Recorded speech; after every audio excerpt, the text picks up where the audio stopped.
ce que chacun peut donner, reprit le roi. L'autorité repose d'abord sur la raison. Si tu ordonnes à ton peuple d'aller se jeter à la mer, il fera la révolution. J'ai le droit d'exiger l'obéissance parce que mes ordres sont raisonnables. Alors mon coucher de soleil, rappela le petit prince, qui jamais n'oubliait une question une fois qu'il l'avait posée. Ton coucher de soleil, tu l'auras. Je l'exigerai, mais j'attendrai dans ma science du gouvernement que les conditions soient favorables. Quand ça sera-t-il s'informa le petit prince.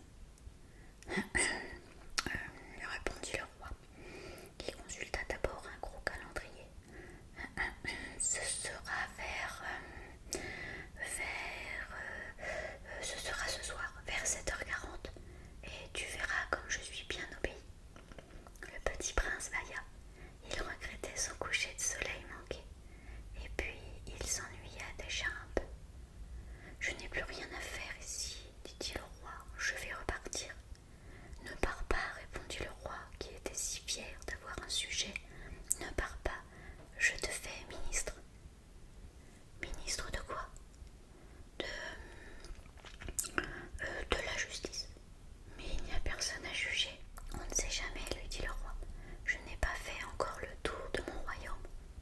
Je suis très vieux, mais je n'ai pas de place pour un carrosse, et ça me fatigue de marcher. Oh, mais j'ai déjà vu, dit le petit prince qui se pencha pour jeter encore un coup d'œil sur l'autre côté de la planète. Il n'y a personne là-bas non plus. Tu te jugeras donc toi-même, lui répondit le roi. C'est le plus difficile. Il est bien plus difficile de se juger soi-même que de juger autrui. Si tu réussis à bien te juger, c'est que tu es un véritable sage. Moi, dit le petit prince, je puis me juger moi-même n'importe où. Je n'ai pas besoin d'habiter ici.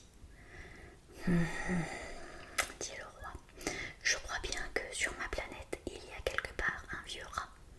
Je l'entends la nuit. Tu pourrais juger ce vieux rat. Tu le condamneras à mort de temps en temps. Ainsi sa vie dépendra de ta justice. Mais tu le gracieras chaque fois pour l'économiser. Il n'y en a qu'un. Moi, répondit le petit prince, je n'aime pas condamner à mort et je crois bien que je m'en vais. Non, dit le roi, mais le petit prince ayant achevé ses préparatifs ne voulut point peiner le vieux monarque. Si votre majesté désirait être obéie ponctuellement, elle pourrait me donner un ordre raisonnable. Elle pourrait m'ordonner, par exemple, de partir avant 1 minute. Il me semble que les conditions sont favorables. Le roi n'ayant pas répondu, le petit prince hésita d'abord, puis, avec un soupir, prit le départ. Je te fais mon ambassadeur, se hâta alors de crier le roi. Il avait un grand air d'autorité.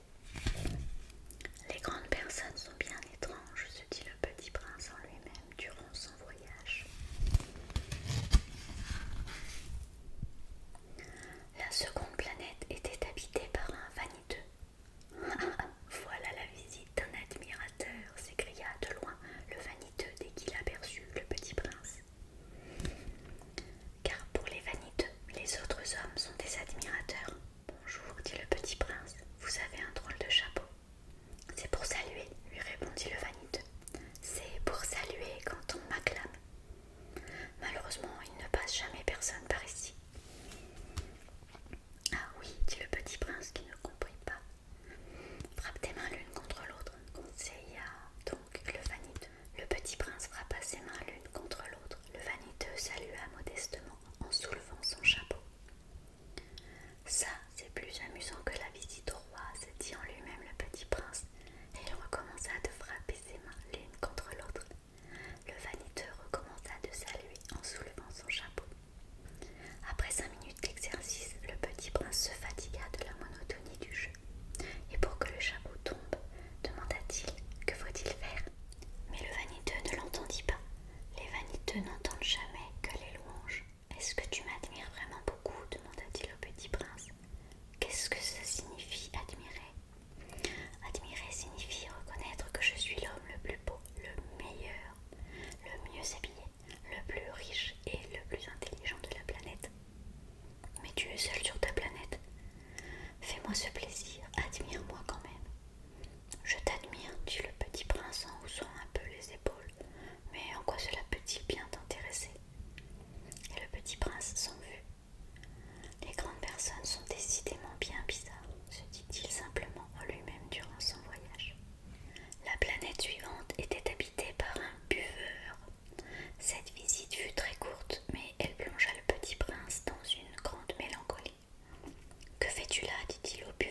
Tu possèdes les étoiles? Oui, mais j'ai déjà vu un roi qui... Les rois ne possèdent pas, ils règnent sur. C'est très différent. Et à quoi cela te sert-il de posséder des étoiles? Ça me sert à être riche. Et à quoi ça te sert d'être riche? À acheter d'autres étoiles, si quelqu'un en trouve. Celui-là, se dit en lui-même le petit prince, il résonne un peu comme mon ivrogne. Cependant, il posa encore des questions. Comment peut-on posséder des étoiles? À qui sont-elles? Riposta Grincheux, le businessman. Je ne sais pas, à personne.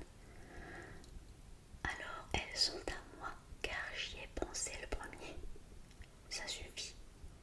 Bien sûr, quand tu trouves un diamant qui n'est à personne, il est à toi.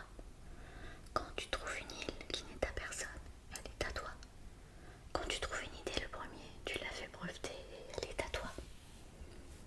Et moi, je possède les étoiles, puisque jamais personne avant moi n'a songé à les posséder. Ça c'est vrai, dit le petit prince. Et qu'en fais-tu? Je les gère, je les compte, je les recompte, dit le businessman. C'est difficile, mais je suis un homme sérieux, moi. Le petit prince n'était pas satisfait encore. Moi, si je possède un foulard, je puis le mettre autour de mon cou et l'emporter. Moi, si je possède une fleur, je puis l'accueillir, ma fleur, et l'emporter. Mais tu ne peux pas accueillir les étoiles. Non, mais je puis les placer en banque. Qu'est-ce que ça veut dire? Ça veut dire que j'écris sur un petit papier le nombre de mes étoiles, et puis j'enferme à clé ce papier dans un tiroir. Et c'est tout. Ça suffit. C'est amusant, pensa le petit prince.